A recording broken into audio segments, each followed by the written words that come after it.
Hey everyone, how's everybody doing? Good? All right, if you're from out of town, welcome to New York City. I'm a born and bred New Yorker, so very excited to see the city populated with a bunch of degens. So thanks for being here. Okay, so as she said, my name is Mina Salib. I am the head of Web3 at AXIOM Space, a commercial spaceflight company interested in making sure that all of humanity has a stake in the future of space exploration.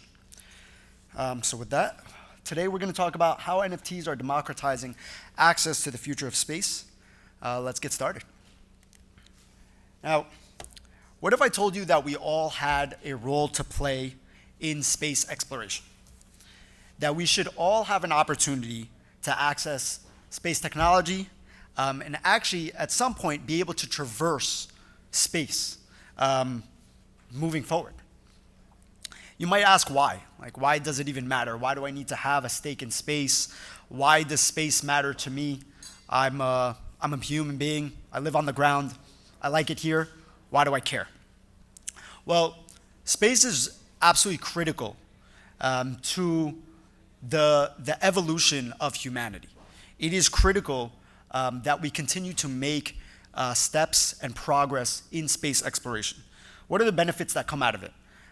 There are healthcare benefits that come out of space technology and space exploration. There are scientific benefits. There are advancements in the human understanding how we got here, understanding more about the universe. So all of these things, actually, we learn so much from the advancements in space travel and space exploration. Some of the most commonly used products that we use every day are actually due to space technology. So things like digital imaging in breast biopsy, so that's in healthcare, tools for cardiac surgery, programmable peacemakers, they were all due to advancements that were done in part because of NASA and the developments that they've made in the scientific community and the healthcare community. As well as things like memory foam. Who doesn't like sleeping on a comfortable memory foam mattress? Scratch-resistant lenses. I'm wearing glasses right now. They're scratch-resistant, thankfully. And a lot of that is due to advancements that we've made because humans care about space and space travel. Water filtration systems, infrared ear thermometers, and freeze-dry food for that astronauts eat while they're in space. So for anybody that is not familiar, I want to kind of give an understanding, a holistic understanding of the overall commercial space market. So according to a report by Space Foundation, the global space economy was valued at $428 billion in just 2019. So that's about 4 years ago. So it's about $500 billion just in 2019. Citi expects the space industry to reach over $1 trillion by 2040, okay? With the commercial space industry accounting for the majority of that. That, as well as a drop in launch costs, will be an unparalleled feat. This is something that if we are all to be able to traverse space in the long term, those space flight launch costs have to come down exponentially for us to actually all have a chance to actually go to space. So this is really good news. If you're not familiar with a little bit of the history, I wanted to give kind of the history of commercial space. So Elon Musk, if you're not familiar with him, he now owns Twitter, and he tweets all the time.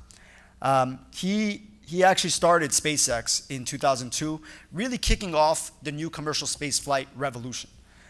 You have SpaceX, they win a NASA contract in 2006, which was around $300 million. That really kicked off their initial ability to create one of the first commercial rockets that we now take to space quite often. 2008, Richard Branson, another billionaire, started Virgin Galactic. SpaceX delivers their first cargo to ISS using Dragon 2012. And then you have Jeff Bezos and Blue Origin that launched in 2014 and lands a reusable rocket. By 2020, you have SpaceX manning a first crewed mission to the ISS, and then 2022, that's where AXIOM Space comes in. We actually went to the ISS, having 4 private crew members that actually were all self-funded going to the ISS. It's basically the first time in history. So overall, that's a little bit on the commercial space timeline and how much we've actually advanced as commercial space community. Now, what do we do at AXIOM Space? AXIOM Space operates missions to the ISS. We work with customers that represent themselves, or space agencies, companies, individuals, and countries. So sometimes countries basically want to outsource their space program to AXIOM, so they'll basically fund a private citizen to go to space on behalf of the country. AXIOM Space is also the builder and future owner of and operator of the AXIOM Station.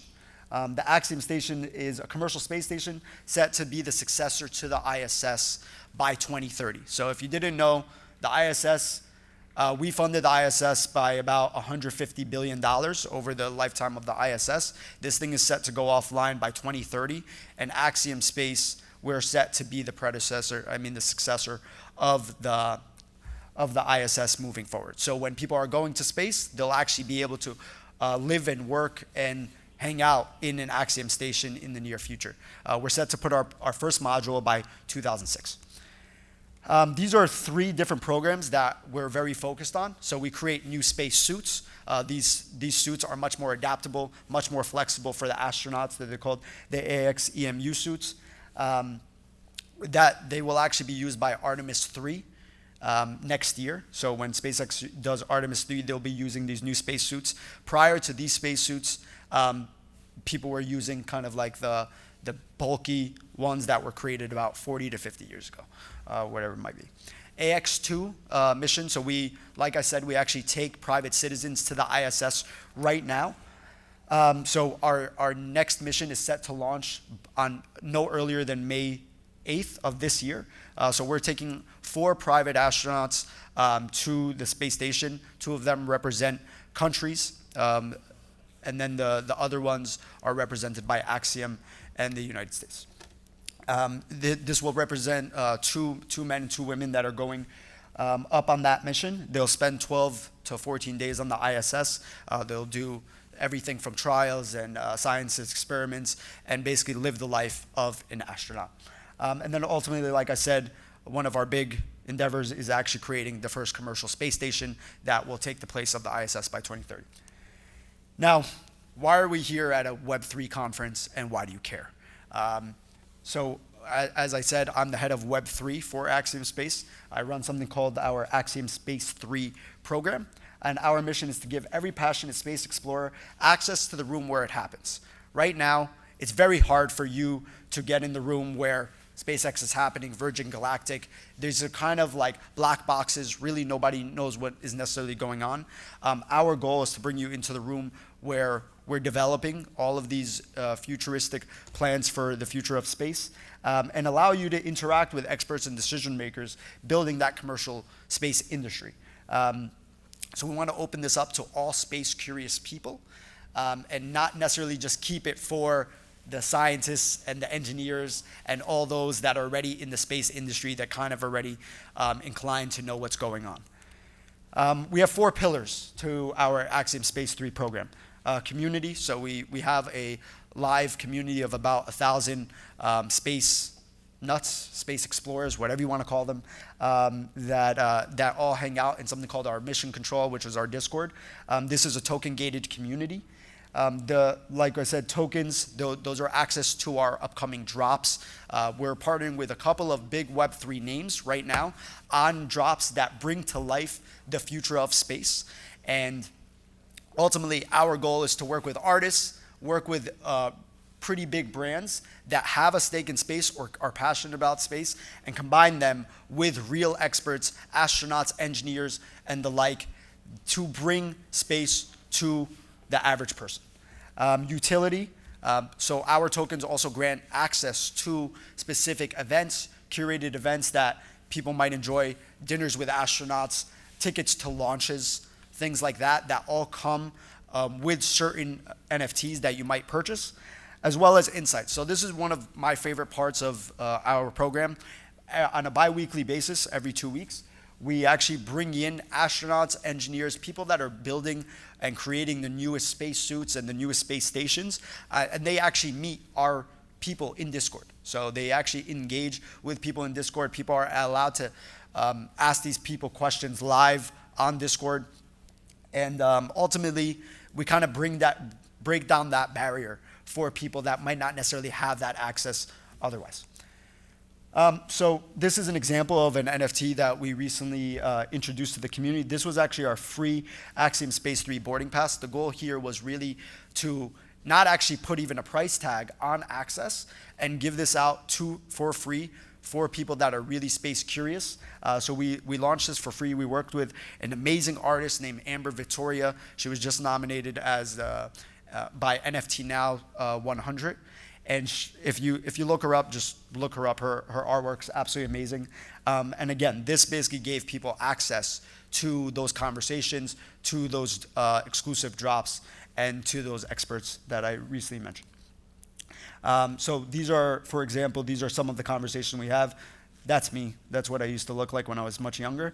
And then you have MLA, which is a commander. He actually holds the record for the most spacewalks in history. So a spacewalk, if you don't know, is actually when they come out of the ISS and they're basically gliding in space. So he holds the record for the most amount of hours. He's done about 5 spacewalks. 5 spacewalks totaling that about 256 hours doing those spacewalks. Maybe not 5 spaces, probably more, but 256 hours. So that's Michael Lopez Alaguera. So he came on a couple weeks ago. And then we have Russell Ralston, who is actually on the forefront of developing the newest spacesuits. Ultimately, we're not really just trying to stop at NFTs. We're trying to actually infuse blockchain and ledgers into transactions potentially even happening from space. The goal in the long term is to actually create a safe, secure place for transactions to happen on the blockchain, and ultimately be able to, something that would basically be unreachable by most systems, by most people, because it's in space. There are a multitude of other things that we're thinking about. Another thing we're thinking about is potentially getting a average citizen, person, middle of the country, around the world, to actually fund them to go to space by the usage of a DAO. So these are all different concepts we're trying to leverage, things that I'm sure many of you are familiar with. So things that I'm personally very, very excited about. If anybody would like to connect on any of these specific things that I'm talking about, so if you're interested in potentially designing art that is inspired by space, if you're interested in potentially data projects from space, if you're interested in collaborating with potential astronauts, artists, or the like from space, we're absolutely more than excited to partner with people that are very passionate about both Web3 and space, because we believe that, honestly, combining the two will actually bring together. Our whole goal is to really lower the barrier to this type of access. Right now, there's a bad connotation that space is for the rich, space is for the billionaires, it's for Elon Musk, Richard Branson. Our goal with the Web3 program is to eliminate those. If you can't necessarily get to space, we want to bring space to you using our Web3 program. And we believe that Web3 is the best way to do it, right? We believe that Web3 is the way that we actually build from the community up, as opposed to from the top down. So thank you very much for listening. I know it was a little earlier than, oh yeah.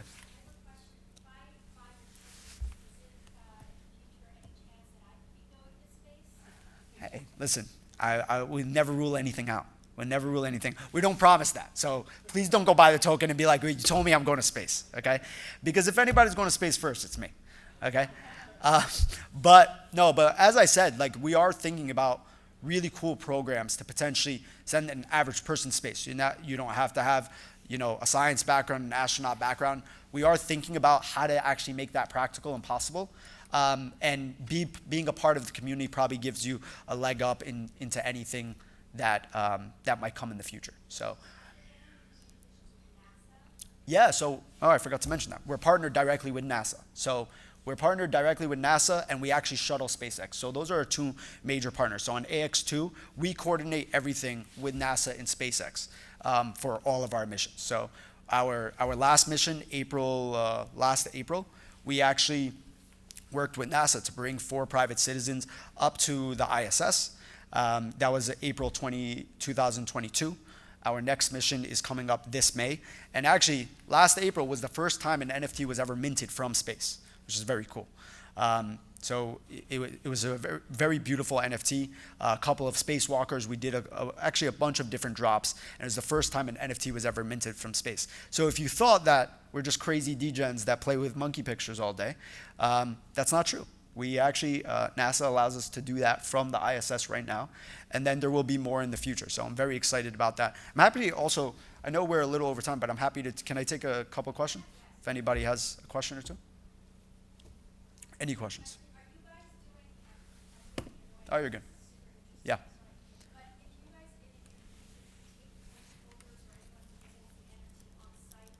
Yes, yes. So, yeah, so a couple of people that bought more of the premium NFTs from last drop are actually coming to the launch in May. So they're coming to Florida for the launch in May. So that's the type of access that I'm talking about. So it's not just digital AMAs and speaking to astronauts and engineers, but it's also doing live events. So astronaut dinners, coming to launches, really opening up those opportunities that wouldn't be afforded to people that are not directly working for a space company like NASA or SpaceX or AXIOM Space. So, yeah.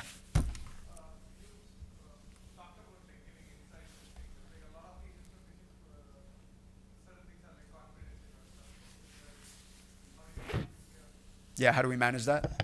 Yeah, so for anybody on the other side of the room that didn't hear that, how do we manage the confidentiality portion of it? So when we have an astronaut coming up, how much are they able to reveal?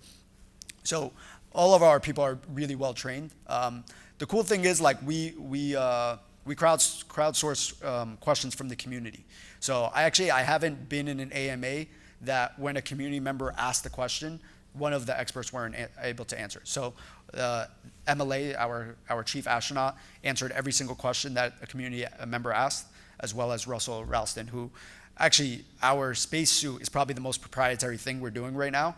And again, he probably answered every single question that was asked by the community. So it's very cool because if you're really passionate about space, you've really thought about a lot of these questions. And when you have a person on the forefront actually building this stuff, it's kind of a game changer. So. Yeah, thank you, man. Appreciate it. Anything else? If not, I will wrap and then pass it to the next person. No? All right, well, thank you very much. Appreciate it.